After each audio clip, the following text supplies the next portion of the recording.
Welcome to Human Monsters. As an introduction, all I'll say is that it is morbidly apropos that Keith Jesperson's middle name is Hunter. As this episode unfolds, you will find that he couldn't have possibly been more aptly named. Keith Hunter Jesperson was born on April 6, 1955, in Chilliwack, British Columbia, Canada. He was the middle child of 5 children. The family was dysfunctional in that Keith's father, Leslie, was distant and drunk. Addiction wasn't the only mental illness documented within his family. Keith had an uncle who committed suicide by hammering a nail into his brain. Keith's grandfather was hard-boiled and bitter after years of hardships fomented by the Great Depression. It soured his views on many facets of life, including women. He viewed women as a waste of valuable space. His grandfather was open about his views, and his influence on Leslie and Keith was a miasma that would lead to their own abusive conduct. Like his father, Leslie harbored a great deal of unresolved anger. He was a hard-working entrepreneur. The downside of being so industrious was that he spent little time with his wife and children. When he was at home, he spent more quality time with the bottle than with the people for whom he provided. Leslie may have been emotionally unavailable as a father, but though he was not forthcoming with love, affection, and empathy, there was one emotion he found easy to express: anger. The children were required to do chores, and woe betide any errant child who disobeyed him or shirked their duties. They would receive a beating when their conduct was not up to snuff. There were no weekends in the Jesperson household. Every day was a work day. No holidays, no breaks, no vacations. Aside from the physical violence and hard labor, Leslie was psychologically abusive. He was sarcastic, insulting, and prone to ridicule. One humiliating incident from Keith's childhood was when he asked Leslie if an electric fence was operational. His father told him to test it out by urinating on it. Keith was shocked by the electrical current as his father laughed at his son's expense. He did something similar with one of Keith's sisters, also laughing at her pain and humiliation. Leslie resented his children, who were not as quick as he was to acquire the knowledge and skills with which he earned his living. He demanded their contributions when it came to housework and home improvements, but he was absent when it came to things like school plays and other ways in which he could have shown encouragement to his children. Leslie was barely married to Keith's mother, Gladys, mostly just on paper. He told Keith that he only remained with his mother because he was fond of her cooking. Keith's perspective on human relationships was shaped by this ethic. Leslie's relationships with his children and wife were purely transactional. He provided for the family monetarily, and they compensated with their labors. They were employees, essentially. Gladys was a puritanical sort. She grew up on a farm where she wasn't even allowed to discuss or witness the breeding of livestock. Pigs can have 30-minute orgasms, but she would never have known that. She was modest and considered sex to be taboo, even as a subject of conversation, and she wouldn't tolerate such a dialogue in her house. She favored her daughters over Keith's brothers, Brad and Bruce. Keith, as a middle child, was often forgotten. Keith did not remember his childhood as a happy time. With an abusive father, a fanatically religious mother, and the cold indifference he encountered in them, he would have to become self-reliant in every respect, including when it came to emotional support. The first glimmer of Keith's violent tendencies emerged so early in life that it was the first event he remembered. He was at a public park with his siblings. He stepped up to the top of a slide as his brother Brad sat at the bottom. Keith held a large rock at the top of the chute. He let it go. It must have been quite heavy, for when it hit Brad in the head, it struck him hard enough to draw blood. Brad wailed from the pain. Keith's sister, Sharon, took mercy on Keith and accepted the blame. He didn't object. He enjoyed committing acts of violence and facing no consequences. Keith wasn't remembered by all who knew him in those days for being violent. Quite the contrary. They reported that he was compliant, mild-mannered, and polite. He was also known as a daydreamer. That last point became a source of ridicule, as it was an attribute that contributed to his cognitive deficits. He lived his life so far below the speed limit, deliberate in thought and deed, that it led to some people considering him to be slow. The one area where he showed an exceptional aptitude was in the game of cribbage, which he played with his family. He mastered the game before he could read. When he wasn't playing cribbage with his family and doing chores, he kept to himself, as he was very shy. His time alone wasn't spent being idle. He would do things like dig tunnels and build forts. His mother noted that he was at his happiest when playing alone. In his fantasies, Keith envisioned himself embarking on hunting expeditions in Africa and working as a sailor in the Navy. He may have been a dreamer, but he always pictured himself contributing to the world, even if he envisaged himself doing it all alone. Despite going to great lengths to avoid attracting attention from his father while indulging in his hobbies and fantasies, his father was a looming presence whenever he was there, especially when he drank. He recalled that his father would whip him with a belt as Keith hid underneath a table. His father would scream at him, saying, "Don't you run away from me."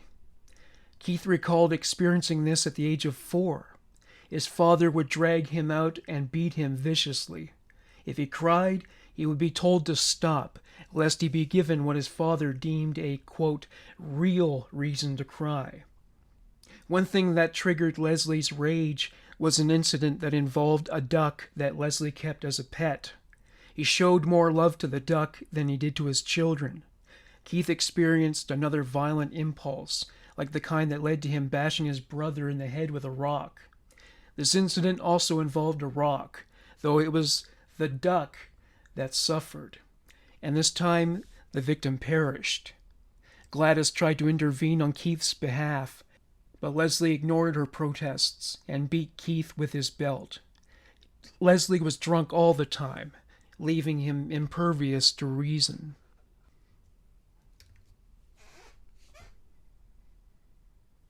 Keith didn't torture every animal with whom he came into contact. Just before his 5th birthday, the household welcomed a brown Labrador puppy who would be named Duke.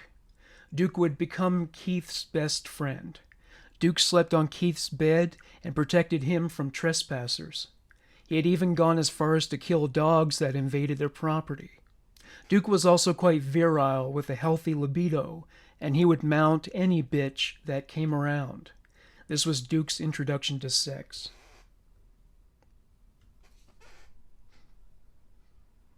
Keith's peers were not as accepting of him as Duke. He was bullied for being taller and larger in stature compared to his classmates. He did manage to befriend an Aboriginal boy, but Leslie was a racist and forbade him from maintaining the friendship. After all, he didn't see how the relationship could be transactional. He couldn't understand that people don't need to use each other to enjoy one another's company. Keith Jesperson's misanthropic perspective was fastened securely into place after a humiliating experience in gym class. He misunderstood the teacher's instructions, a point the instructor pointed out to him in front of his classmates. They all laughed at him, and it was an experience he would remember bitterly for the rest of his life.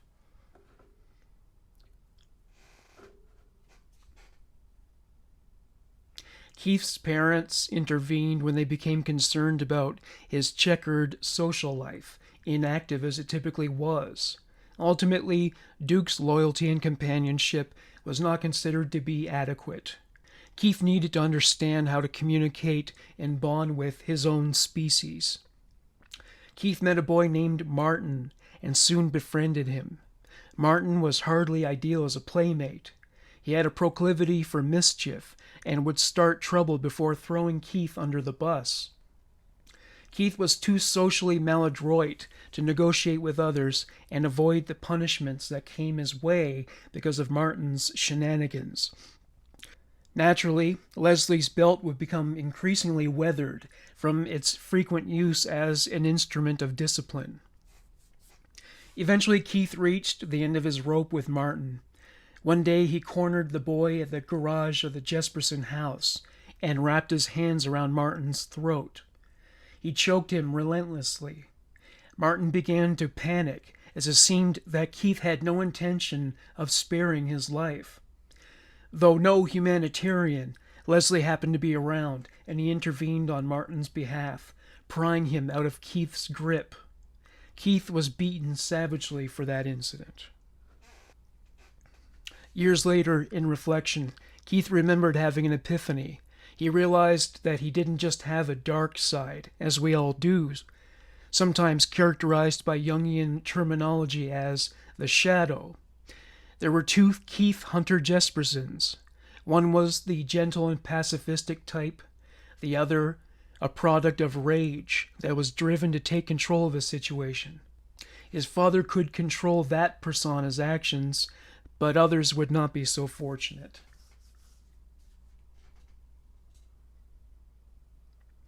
Keith killed many animals as a youth. He would split garter snakes in two with a hoe. He killed gophers. If one of their cats had kittens, he and his father would kill them all. Keith admitted to enjoying that activity. Torturing and killing animals for sport is a classic early warning sign of the kind of homicidal tendencies that are often transferred to Homo sapiens.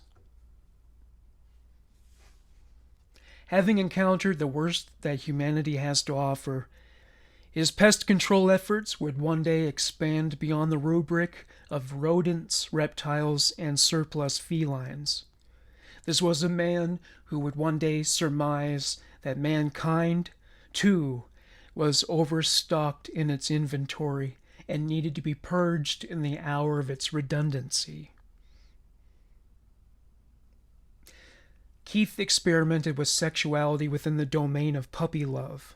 He and a girl of comparable age kissed and engaged in light petting in the game of "You show me yours, I'll show you mine" in his mother's car. Naturally, Gladys would have been outraged had she learned about what was going on. Keith would receive other lessons about the realities of the human reproductive system while playing at a neighbor's farm.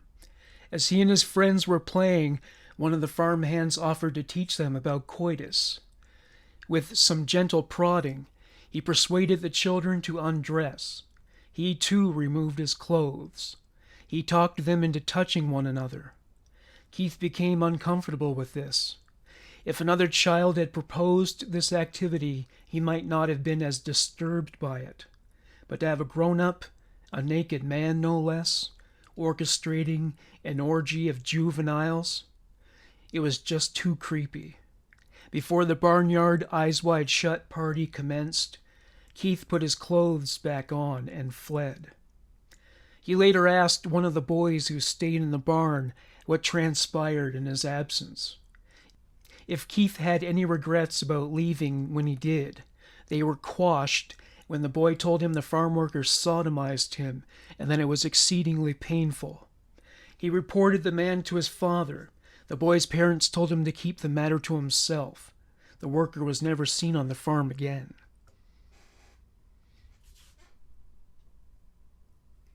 Keith's homicidal tendencies emerged once again. He had been bullied on numerous occasions by a boy who lived nearby. One day while they were swimming, The boy grabbed his head and held it underwater until Keith nearly drowned. He would let him resurface, only to push him down again. At one point, he was held down so long he began to black out. An adult intervened and separated the boys. Hungry for revenge, Keith would do the same to the boy, only he fully intended to kill him. Had a lifeguard not separated them in time, he surely would have escorted the boy to his untimely demise. Keith began making more friends in the area. This dovetailed with an ongoing apprenticeship in the torturing of animals. I imagine most of you are going to try to stream past this section. Well, I can't say I blame you. Keith and his sadistic friends would do things like attach firecrackers to sparrows. When I was 12 years old, a firecracker exploded in my hand. I was wearing a batting glove at the time, but it was still excruciatingly painful. For a sparrow, with its minuscule dimensions, it would surely have been nothing short of unendurable.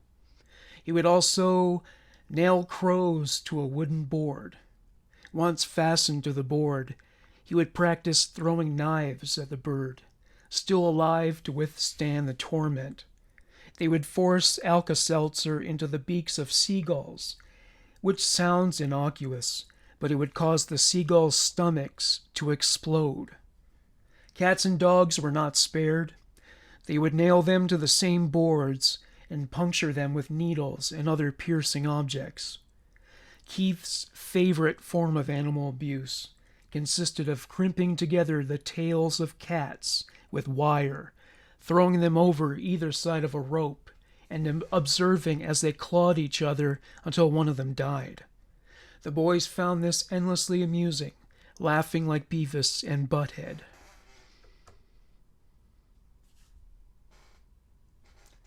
When Keith was 12 years old, his parents informed him that the family were to relocate to Washington State. Leslie was offered a position designing machinery for a hop farm. Keith was petrified. He didn't want to leave Canada. It was familiar to him, his security blanket. His objections, whether expressed openly or not, were never an issue for the family. They soon moved to Sala, Washington. The move marked an improvement in the family's fortunes, as they now resided among the middle class, with a large house as evidence. Keith's sister, Jill, recalled the impact the move made on Keith.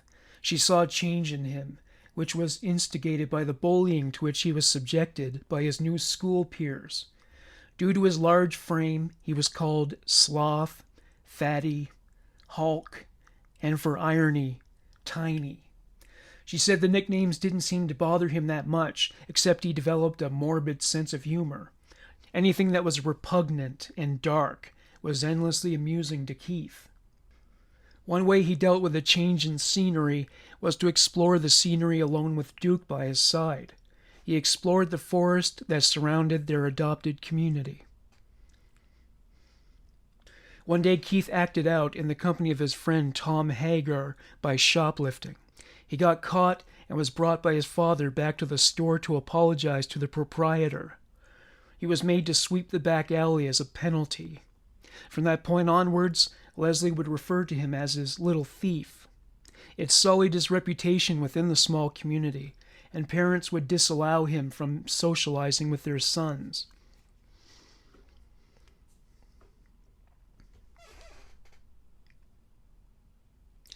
Keith had long fantasized about becoming an officer of the Royal Canadian Mounted Police. It would have been difficult to gain acceptance to the organization due to his physical condition. He was overweight and sluggish.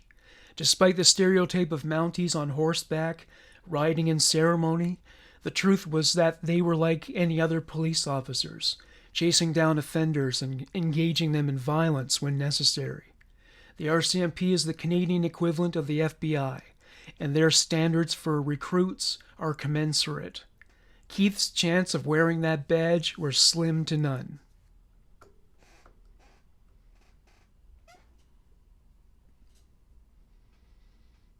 It was about this time that Keith heard stories about the war in Vietnam that involved torture and murder. It triggered his memories of torturing and killing animals, which he confessed years later was a source of sexual stimulation. There were not as many stray cats and dogs in Sala, but he did corner a cat and shoot it with his BB gun. He shot it 56 times, thereby rendering it immobile. He followed up by smashing the cat's paws with a rock. Keith's adolescence was a difficult time, for he was always rejected by girls. He spent more time researching sex than having it. At that time, he fantasized about playing the passive role during sex. In fact, not only did he want the women to be dominant, but he described the women as having, quote, raped me over and over. In high school, Keith was endlessly teased. He was called Igor and Ig for brevity. His brother Brad led everybody in the name-calling. Other students would borrow money and various items from Keith without paying him back. He never fought back for fear that he would end up in trouble as he had in the past. Keith realized that the school's athletes were popular with girls, so he tried out for the football team. After all, he was 6'2" and weighed 200 pounds. He played a few games, but being a loner, teamwork just wasn't for him, and he quit. As Keith grew older, he grew fond of alcohol. Leslie was certainly no stranger to its appeal. He told his kids they could drink as long as they did it at home. His brothers would hold keg parties at their house. Keith got drunk at one such gathering, and he would try to grope a girl who attended as his brother's date.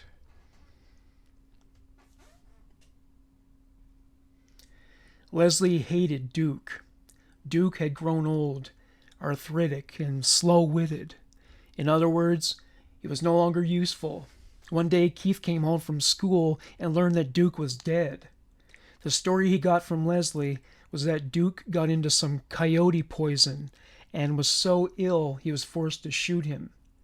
As far as Keith was concerned, this was murder. Duke was not the family's only dog, but it was the only dog he loved. Keith was abusive to the other dogs, to the point that one of them would urinate upon his approach. Another dog was so keen to avoid him that it ran out into the middle of the road, whereupon it was run over by a car.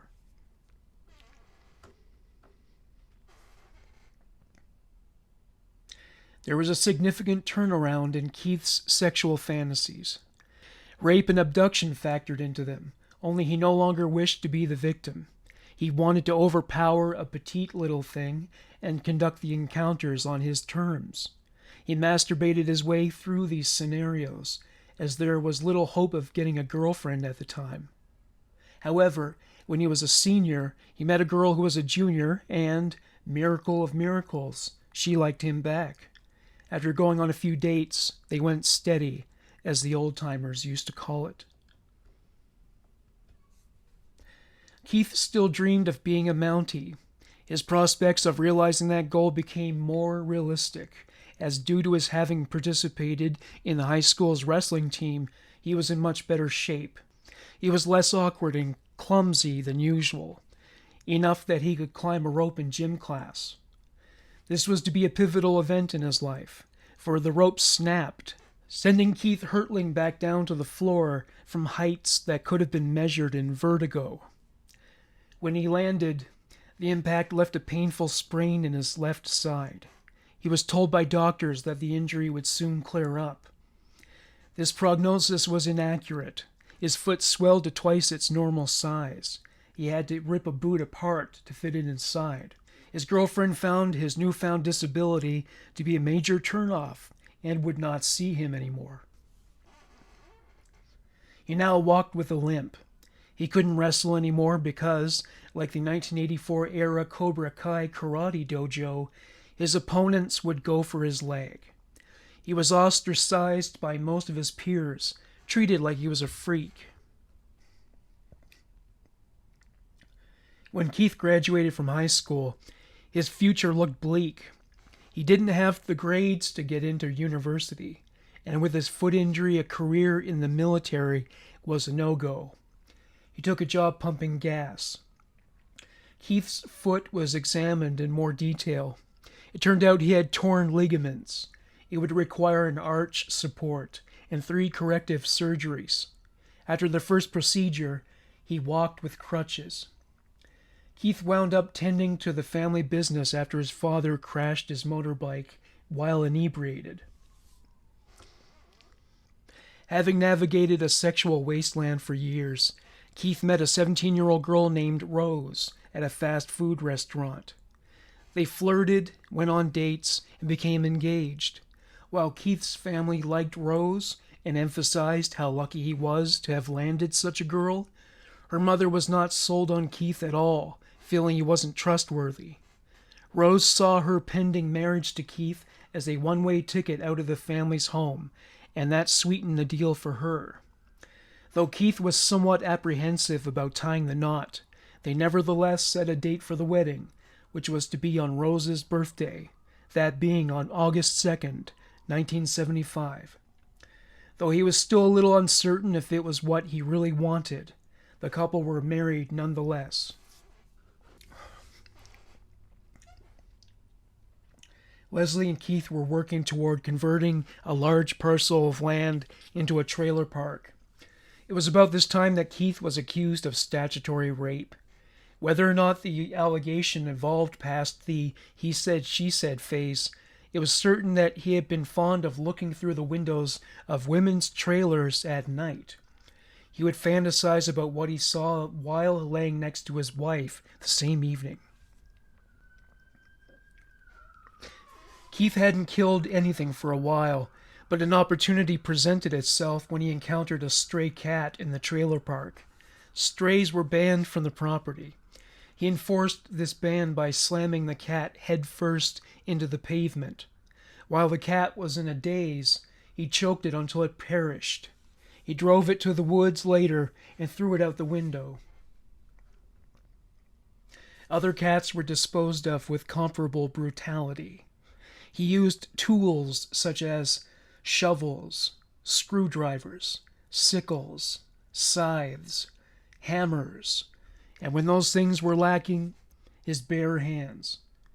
He would shoot dogs with his handgun or throw them out of a moving car. When he caught a dog rummaging through a garbage can, he decapitated it with a scythe.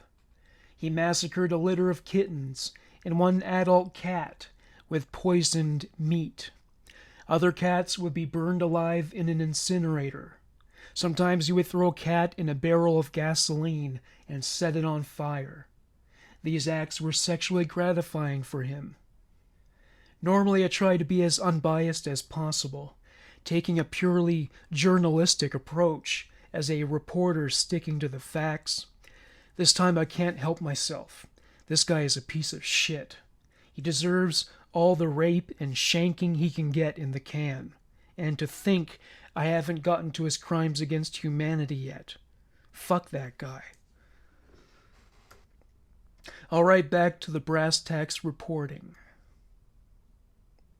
Keith sued the school board for his injury and was awarded a settlement of $33,000. Adjusted for inflation, it would amount to roughly $174,000. Initially, he planned to move back to Chilliwack with the money, but his father persuaded him to invest it in the trailer park, with him and Rose co-owners with a 10% share. Rose wanted to have children. Keith wasn't entirely on board with this idea, but he capitulated. He was likely relieved when they discovered after 6 months that one of them was infertile. They consulted a physician and discovered Keith had a low sperm count. Keith cited his living and working conditions as a source of stress that may have contributed to the problem. Meanwhile, Rose put their names on an adoption list. The trailer park hemorrhaged money until Keith and his father were forced to sell it. Finding himself in dire financial straits, Keith was forced to take some low-paying jobs. At one point, he accepted a position driving truck. He liked the idea, being a loner. It is certainly not a field for people who are unable to tolerate solitude.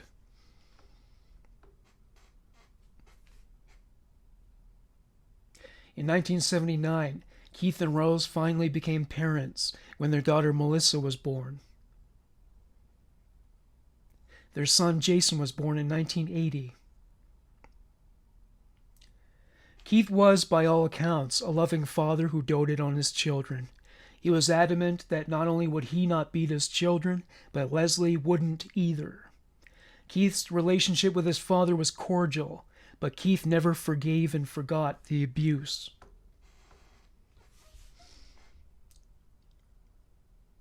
Keith was spending more and more time on the road. He no longer drove regionals. These were long hauls that kept him away for weeks on end, with him spending time with his kids for 5 or 6 days on a monthly basis. Not only did he miss out on his children's developmental milestones, but his marriage began to deteriorate. They fought on a regular basis. Rose gained weight during her pregnancies, and Keith was openly disdainful. Their sex drives were incongruent at this point, with him wanting to spend most of his time at home in the bedroom, while she was more akin to devoting her time to the children. Keith struggled with his urges while he was on the road. He would indulge in arson or kill a cat, sometimes in front of children. In 1981, Keith became aware that there were job openings in British Columbia, and he decided to move the family to Canada. Rose was pregnant and less enthused about being uprooted. She moved to their new home after Keith moved there first and got settled. For the time being, Keith was liberated, free from his family, free from his wife, free from his kids, and he loved it. One day, Keith spotted a girl who encountered some mechanical failure in her car. He pulled over and offered her his assistance. He possessed mechanical aptitude, having learned how to repair trucks, so he was sure to be helpful. It turned out to be a minor issue that was easy to fix. The girl was attractive and grateful in equal measure. She gave him her number and promised to buy him dinner in Spokane, Washington. He declined the invitation, choosing to remain faithful to his wife. After a brief commute, he pulled over to the side of the road and masturbated.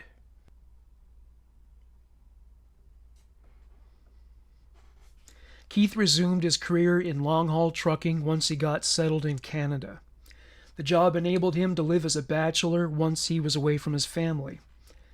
Once Rose and the children arrived, they put a crimp in those plans. Rose made it known to Keith that she didn't care for whatever shenanigans he was up to on the road. Keith was worried he would lose access to his kids, so he restricted his wayward behavior.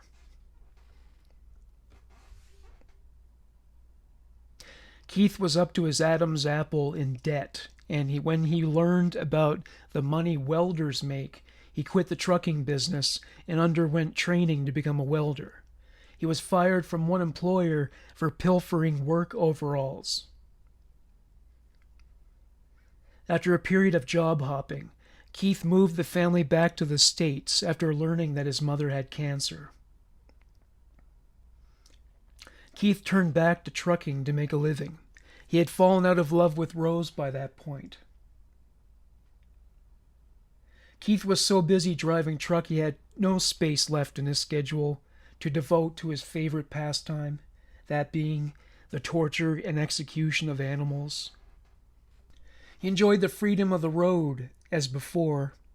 There was nobody around to nag and criticize him. He took to flirting with waitresses and other women who caught his fancy. In 1986, Keith lost his trucking job when the proprietor of the company replaced him with her son. He was forced to take any part-time job he could get. They were at risk of losing their house. Eventually, their financial situation became so dire they were forced to declare bankruptcy. Keith eventually got another job driving truck. Keith was no longer attracted to Rose and relieved his sex drive with the wife of a friend, both of whom were swingers. He met many other women with whom he had sexual encounters. He steered clear of truck stop whores. He felt that would be taking it too far. One day he picked up a 15-year-old girl who was pushing a bicycle along the side of the road during a rainstorm. He offered her a lift. He reached over and made a pass at her before he could pull over. Once she intuited his agenda, she leapt out of the cabin. Worried that she might turn him in, from that point onwards, he decided to only have sex with women who gave consent, his wife among them, if necessary. Sexual frustration mounted in Keith, and it was now manifested in the torture and murder of animals. He stoned a cat in full view of his son Jason. One day when he was alone, he drowned a neighbor's dog. Taking a sadistic approach, he would bring the dog up for air, only to push it down again, eventually killing it altogether. This aroused him sexually, as always. He would continue to torture animals, as his children looked on. He might douse a cat with water and send it out into a chilly winter's night. That, or he might dump some gasoline on a dog and set it on fire. Even the family's dog was not spared Keith's malicious treatment. The dog developed hemorrhoids, and as a response, Keith took the animal to the backyard and smashed its head unto its death. His children cried for days. Keith no longer felt too proud to elicit the services of truck stop whores. He encountered them in every truck stop, and paying for sex became habitual. Rose once pestered him to let her accompany him on one of these trips. She made it impossible for him to enjoy his job. He sure as hell wasn't going to fuck any prostitutes with her around. He once facetiously pushed her toward a couple of pimps, telling them in jest that they could have her. Overall, the trip did not leave Keith Jesperson in a jovial mood. To release his frustration, he went to an irrigation ditch behind his house and drowned a cat. His children witnessed the event. With Keith's marriage in shambles, he began to get together with a truck stop waitress named Peggy Jones. Eventually, he spent more time with her than he did with his family. They fell in love. Peggy urged him to end his marriage to Rose. Keith told Rose he wanted a divorce. She said nothing. After a trucking trip, he returned to his house to find it empty. Rose had moved herself and the kids to Spokane to live with her mother. In a letter, she declared her intentions to take everything in the divorce, save for a few of his personal possessions. After reading the letter, he sat and wept. 1988. Keith got into a traffic accident during which he sustained injuries that curtailed his ability to drive long hauls. He was hired by another company to drive regionals and other short trips. He smuggled Peggy across the border. The manager of the restaurant where she worked notified him that she flirted with all the truckers and almost rode off with some of them. Keith brushed the advisement aside. Keith and Peggy soon cohabited. They were happy together, with her sex drive commensurate with his. Keith's father opposed his decision to leave his family, and Keith, too, would come to rue the decision in time. Eventually, he would turf Peggy out of his life and return to his family. After raping Peggy in her sleep. Still, Keith was unable to get Peggy out of his head, since he enjoyed their sex life. Eventually, they began dating again. She began to ride with him in the truck, but her performance behind the wheel was subpar. She also flirted with other truckers over the CB radio. Eventually, Keith's boss banned her from the wheel. She may not have been very useful as a driver, but he had sex 3 times a day thanks to her, so he kept her in his life and in his truck. It was about that time that Keith was injured and was unable to work. Peggy had gotten a license to drive truck, and Keith eventually got word that she was unfaithful to him while she was on the road. Keith took a completely different job, providing care to a retired military veteran suffering from multiple sclerosis. Though Keith found the position rewarding at the outset, he eventually felt little more than pity for the man. He would soon entertain fantasies about putting him out of his misery. He knew that he could end up following through on that urge if he spent too much time with the man, so he quit and returned to Peggy. They stayed with her mother while Peggy was the only one to drive truck.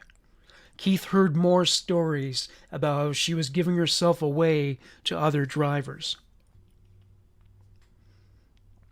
Unemployed and spending most of his time in isolation, Keith had ample time to indulge in his violent fantasies. It was getting harder and harder for him to resist his homicidal impulses. Christmas of 1989 was not filled with holiday cheer for Keith Jesperson. He was broke, unemployed, depressed, and Peggy called him to report that she met a new man, and Keith must vacate her mother's home immediately. Looking to vent some of his anger, Keith found a cat while wandering the streets and strangled it to death. Keith Jesperson met Tanya Bennett at a bar. He was spending a lot of time at bars since he was about to become homeless. He made money from playing pool, at which he was highly skilled. Tanya was a friendly girl and overly trusting due to her being somewhat slow-witted. She invited Keith to play pool with her and her friends. After going home for a short time, he went back to the bar to see if Tanya was still there. She happened to be leaving the establishment as he pulled up. He decided he would try to seduce her or take her by force. Either way, he decided he must have her. She accepted his invitation to go out for a meal and a few games of pool. He discovered he had no money in his wallet and asked her if she minded if he went back home to retrieve some cash. He brought Tanya back to his house. He kissed her on the back of her neck. Disinterested in sex, she ran for the door. He caught up with her and laid her down on a mattress. She struggled against him, though surprisingly she kissed him at some point. She told him to hurry up. She would continue to urge him to get it over with as he raped her. Suddenly, all his memories of being hurt and offended by women came to the fore, and he was imbued with rage. Keith decided to punch Tanya out. Even after 20 blows to the head, he hadn't knocked her out. He enjoyed torturing a human female more than any cat or dog. Her face was so battered she was nearly unrecognizable. She must have slipped somewhere into the twilight of consciousness, where she began to call out for her mother to intervene. Keith decided to put her out of her misery. He strangled her, white-knuckling her to the grave. She urinated before succumbing to his method of execution. Keith got up and went for a cup of coffee as he considered the next step. Keith dressed Tanya. There were blood spatters on the walls and the floor, which he would clean up. He cut off the metal buttons from her shirt, fearing that he might have left his fingerprints on them.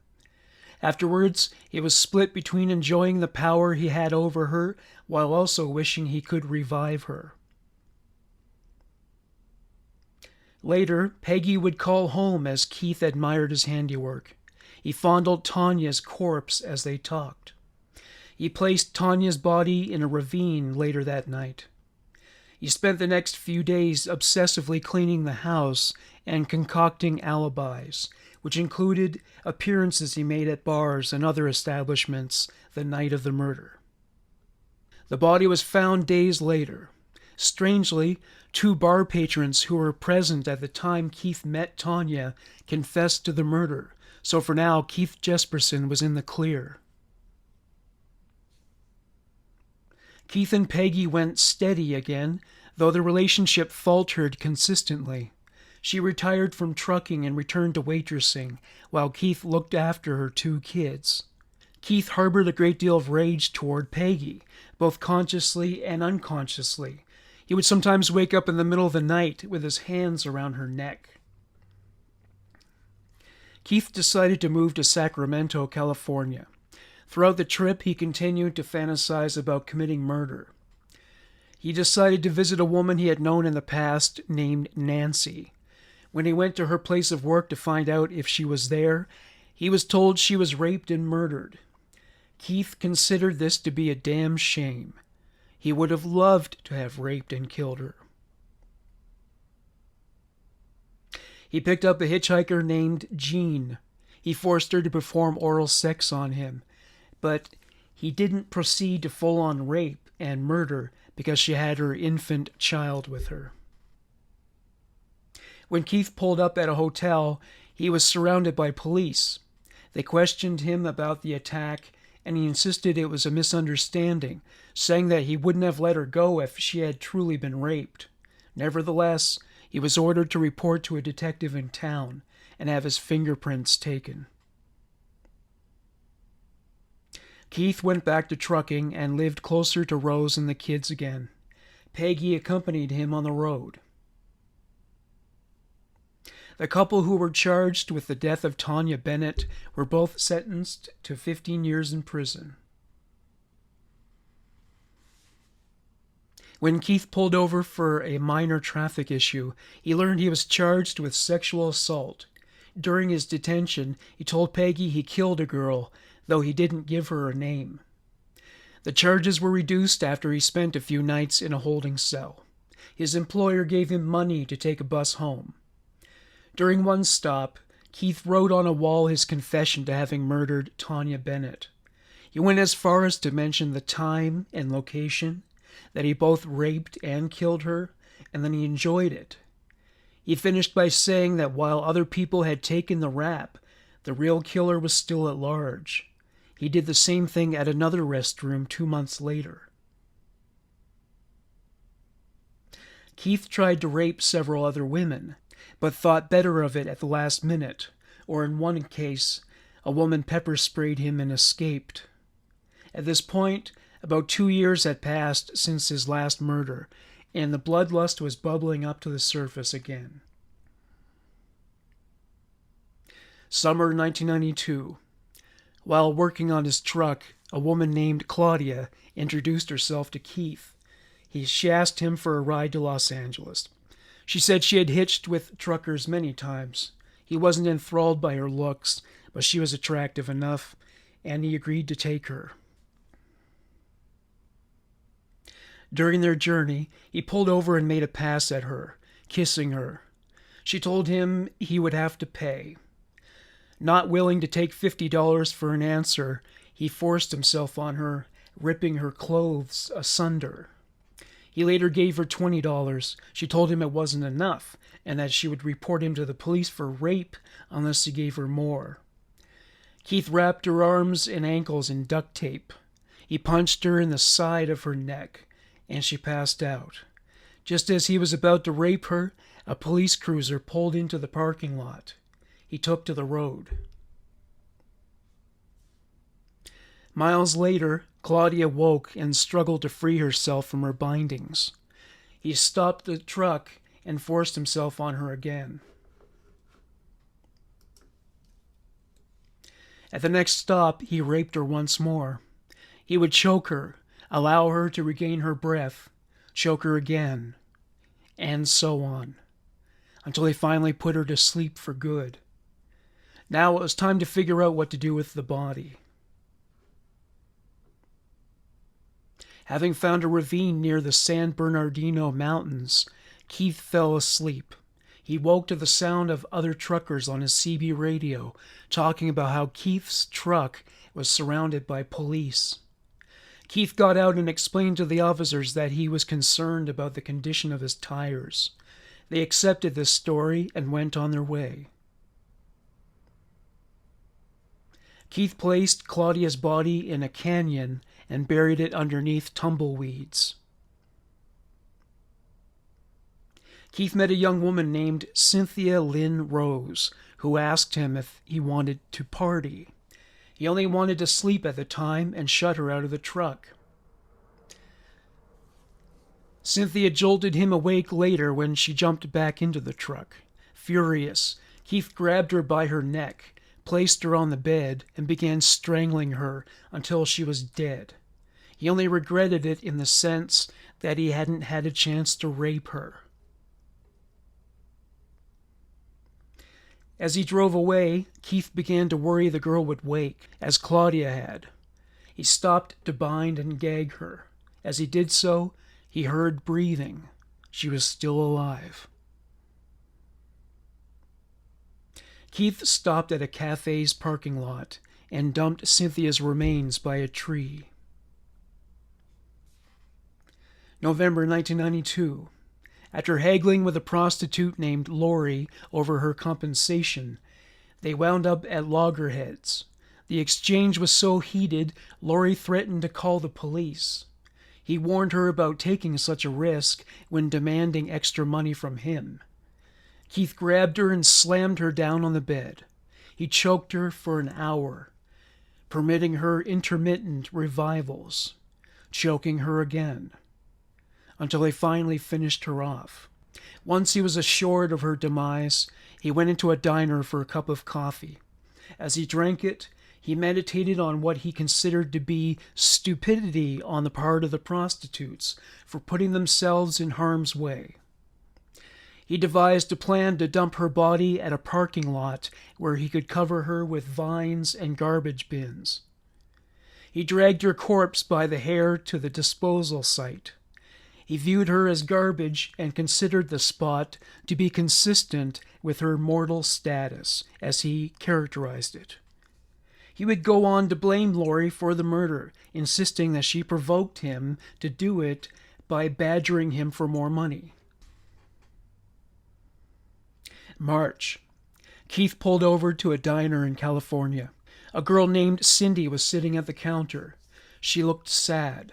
She stared at her food, whose portions were incomparably proportioned in comparison to her appetite. She was wet from the rain outdoors. Keith decided he had to have her. She was an avatar for vulnerability.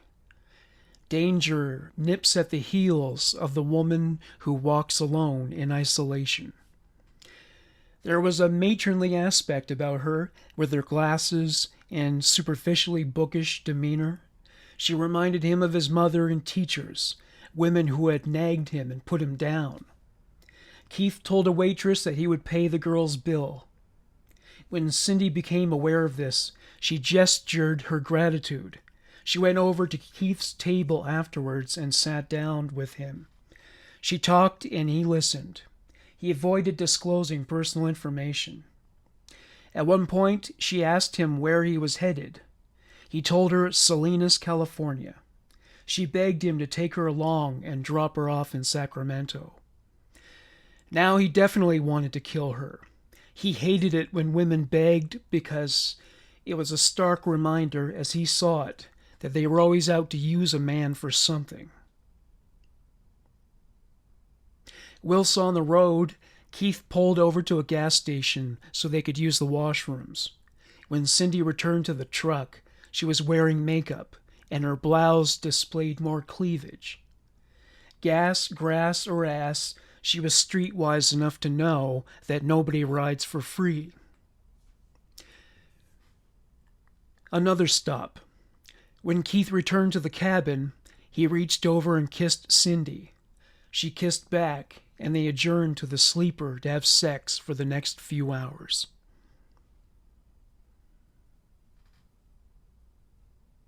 Once they finished having sex, Cindy suggested they spend the night in the sleeper.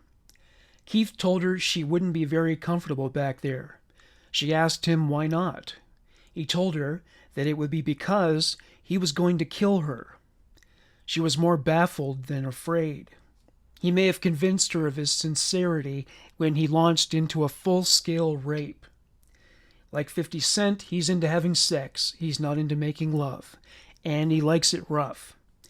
Once he climaxed, He played cat and mouse with her vital signs, strangling her, letting her breathe, strangling her, letting her breathe, until he escorted her to a shallow grave. Keith Jesperson kept his murder addiction at bay for the subsequent 6 months.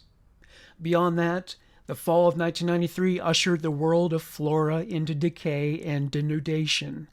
Nirvana issued their album In Utero, and Keith Jesperson would make his own impact on the world, one corpse at a time. He confessed to a friend that he had killed women and was haunted by an urge to do it again. His friend dismissed it as a joke, though he did suggest to Keith that he should see a psychologist. That wouldn't have happened because psychologists are mandated reporters, required to report to the law when a client has indicated a history of homicide or has declared an intention to commit murder.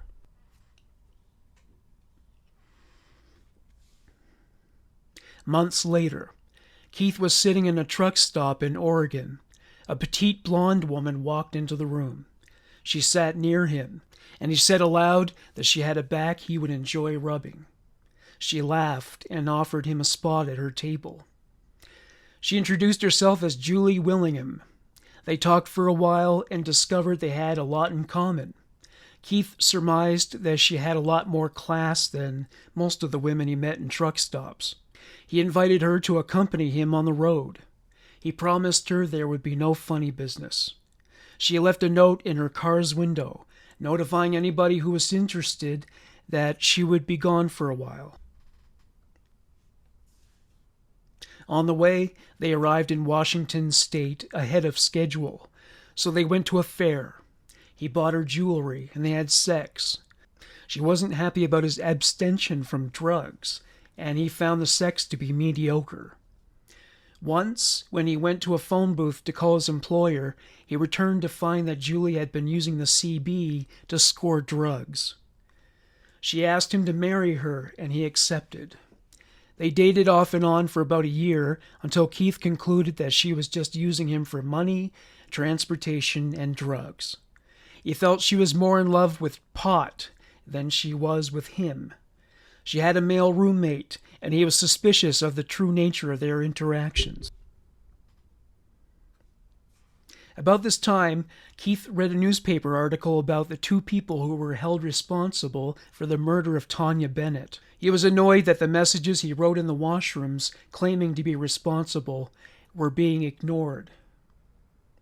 He decided to up the ante by writing a letter to the Washington County Courthouse.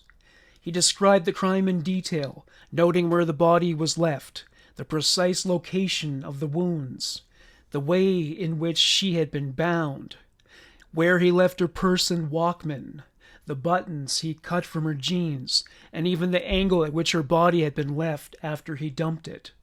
He signed the letter with a smiley face. It would become a trademark, the trademark of the smiley face killer. He waited out the following weeks for coverage of the letter in the media. Nothing. What he didn't realize was that for law enforcement to take something like that seriously, it would mean admitting failure in finding the real culprit. Such a development can result in the community losing faith in their law enforcement agencies. April 1994. The smiley face killer wrote another letter. He drew the smiley face logo on the front, using it as part of a cover sheet. He decided he would get the intended results, not by sending it to the authorities like before. Instead, he sent it to the media. He not only described the murder of Tanya Bennett, but his motive, and went on to say she was not the only woman he killed. This letter got no response or exposure. He sent another to the same newspaper. He detailed the most recent murder and described his work as a trucker. He told them where he buried the body and how easy it was to get away with all the murders. He implied that he wished he could stop killing, but could not figure out how. He concluded by saying he was the same man who wrote the previous letter. As a postscript, he warned the reader to, quote, check over your shoulder. Long before the age of emojis, he was using smiley face insignias in the most morbid context imaginable. He took to reading about serial killers at the time in true crime-themed magazines. To his delight, he discovered that a serial killer was on the loose in Oregon, and he recognized all their methods and attributes as being his own. However, he noted some errors in the article, so he wrote them a letter to correct their mistakes. He also revealed where they could find another of his corpses. There was no follow-up article. Like the editors of most periodicals, they received submissions from kooks, and they may have assumed the same of him. Toward the end of 1994, Kurt Cobain was dead, and Keith dropped off a shipment in Florida. Once that task was completed, he spotted a blonde woman walking around a store. She resembled Tanya Bennett. They got to talking, and when she told him she was headed north, he offered to drive her. She told him her name was Suzanne. Once, when they came to a stop, they got together in the rigged sleeper on the bed, though fully clothed. For a change, it didn't occur to Keith to choke and rape her. Keith woke later, sweating from the heat inside the cabin. He got a good look at her body. He removed his clothes and got next to her. When she woke, she screamed. He put his hand over her mouth. She begged him to let her go. He apologized, but told her all she needed to do was comply as he directed her actions. The first action was to have sex as if they were lovers. Suzanne decided she had to play along in order to survive.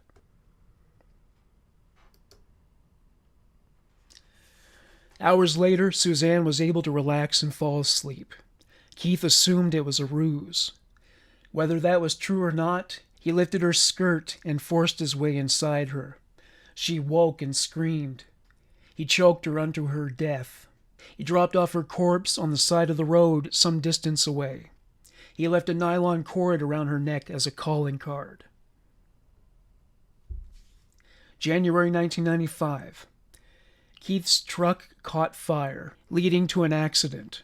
He was stuck in the bar of a hotel in Spokane, Washington. He awaited a mechanic's report. A woman walked in. Impressed with how she looked, Keith struck up a conversation with her. She accepted his offer of hosting her in his room for the night. Her name was Angela Sabriz. She was a stripper. He left $30 behind for her in the morning and left without waking her to say goodbye. She had asked him to drive her to Denver, but it was out of the way. He told her they could arrange for the trip in a few days. Days later, they took their trip, which included intermittent sex. Eventually, she decided she needed to go to Indiana, where she had an ex-boyfriend who could help her out with her financial situation. After a sexual encounter, she ordered Keith to start driving, which incurred his resentment. It turned out she may have been pregnant and that the boyfriend from Indiana might have been the father. When her attention was diverted elsewhere, he rifled through her purse and discovered a can of pepper spray. He removed and concealed it. A blizzard created hazardous conditions on the road, and Keith hadn't had much sleep, so he pulled over to get some shut-eye. Angela was apoplectic. She would offer sex as an incentive to get him driving again, but it didn't work. Kicking him awake was even less effective. At one point, he told her if she was so desperate to get back on the road, she should get on the CB and beg another trucker for a ride. The problem was, several trucks had already jackknifed, curtailing her options. He choked her using his usual strategy of taunting her with a game of choke and release. He finally killed her and got 5 hours of sleep. He put her body in a plastic bag, attached it to the undercarriage of the truck, and dragged her along as he drove. After driving for 12 miles, he stopped to admire his handiwork. He had stripped off a shoulder and a thigh. Her intestines, arms, and hands were severed and strewn about the inside of the bag. She had no arms at that point, with only the stumps of her shoulders remaining. He left Angela's remains in some tall grass 50 feet from the highway. As trucks passed, he received messages on his CB asking if he needed any help. He laughed, saying, "I just need to get rid of my coffee." After Keith killed Angela, he began to contemplate suicide. He considered driving his truck into a concrete wall. He couldn't bring himself to follow through because of the impact on his children, especially when taking into account how they might react when learning about his killing spree. He became reckless. He would drive with the headlights off, guided only by moonlight. He would play pranks on other drivers, like cutting fuel lines, slashing tires, and chaining two trucks together and watching them try to drive away. This distracted him from his inner turmoil. Keith ran into Julie Winningham in Oregon by chance. Though he didn't entirely trust her, assuming she was still out to use him, their lives converged once again. When they got back into the cabin, she started to kiss him as soon as she shut the door. Later that night, she proposed marriage while still drunk. He played along, but his real agenda was to make a sex slave out of her. By the next morning, Keith had fallen back in love with her. Somehow, she could always cast a spell on him. Julie felt very entitled to Keith's money, snatching 220s out of his wallet to buy pot. He was frustrated as she left him alone to get high with her friends. She kept hitting him up for bills, at one point demanding $2,000.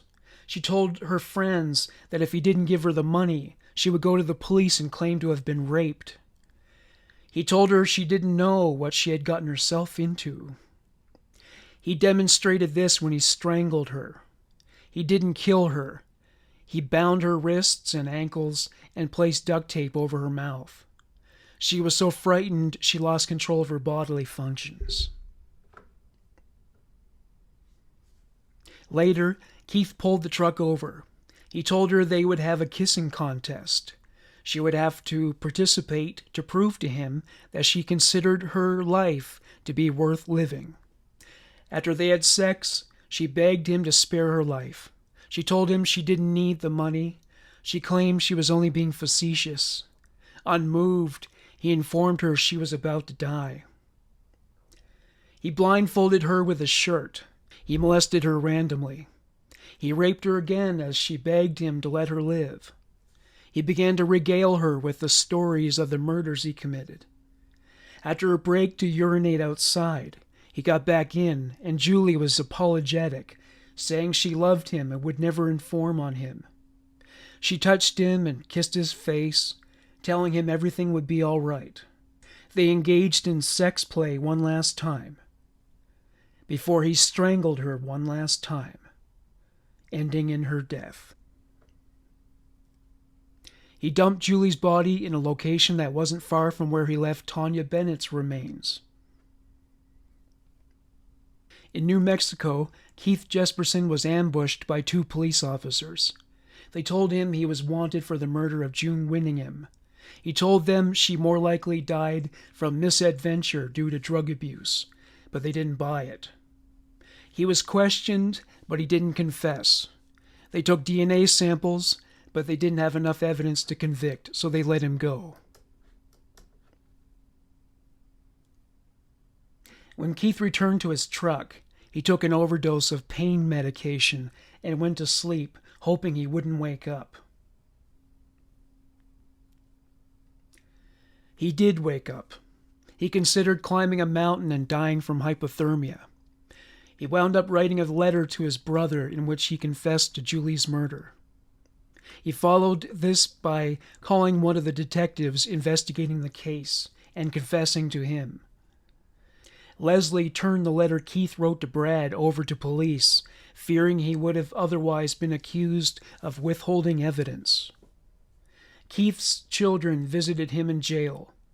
The visit was curtailed before they could talk much, and on the way back to his cell, Keith cried.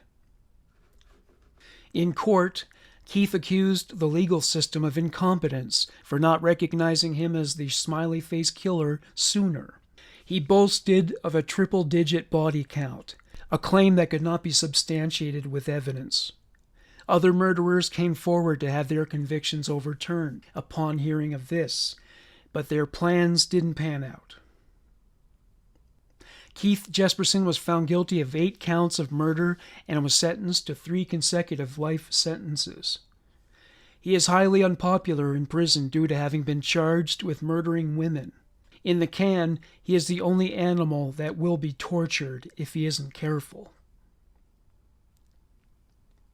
He received many letters while incarcerated and always signed them with a smiley face. Reinforcing his lack of remorse, he started a website in jail from which he sold, quote-unquote, self-start serial killer kits. One of the items in the kit was an inflatable woman. The following is a segment of ABC's 2020 about the case, which includes a recording of an interview they conducted over the telephone with Keith Jesperson. Keith Hunter Jesperson is currently serving 3 life sentences in Oregon State Penitentiary. Prison officials will not allow Jesperson to conduct face-to-face interviews because they say he relishes the attention too much. But we did speak with him numerous times by phone in 2010. What happened with the first murder? I picked up a woman at a bar, took her home. The conversations, extremely candid, full of disturbing details. A killer, in his own words, tells us how and why he committed the first of his grisly murders in January 1990, the very same year his divorce to Melissa's mom was finalized. We were drinking beer a lot that day. The woman he met in a Portland area bar was a 23-year-old named Tanya Bennett, described by family as overtly friendly and developmentally slow. Took her home. I thought I was going to get lucky.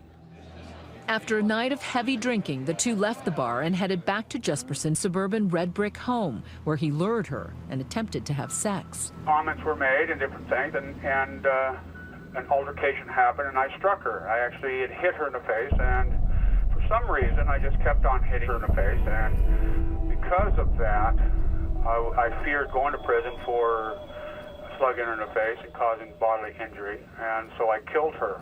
You meant to kill her? Oh, yes, I did. I meant to kill her to cover up the assault. You say it very matter-of-factly, with no remorse or hint of remorse. It is matter of fact. That's what it is. After strangling Bennett with his bare hands, Jesperson left her lifeless body behind and returned to the bar to coldly continue drinking and establish an alibi. He then drove the body up the old scenic highway and dumped it in the dense brush just miles from where he and his children liked to frolic in those waterfalls. I put the body up there in the Columbia River Gorge. I had tied a rope around its neck, mostly I didn't know how the body reacted when you started moving it.